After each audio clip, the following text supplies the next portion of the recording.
بسم الله الرحمن الرحيم رب زدني علما.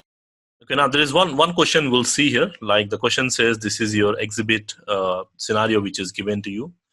So if required, what will be the password we use on the Middle East branch office to establish a connection to the Dubai router? So I want to establish a connection to this Dubai router via console. Then what will be the password? So basically to verify the password, we need to say show run normally.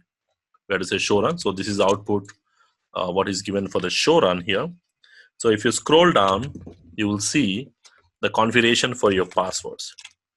So basically, in order to access the router via console, and here you can see there is no password mentioned or any configuration are not done. Because if there is any configuration, you will see like this, the password option here, password TLNET. So this password is for telnet password, not for the console. So which means as per the given options, we need to figure out what will be the password here. So there's no password required here because by default, there is no configuration for your password. That is what the question is. It looks, a different question, but basically he's asking when you are logging into the device, what will be the password we'll be using here.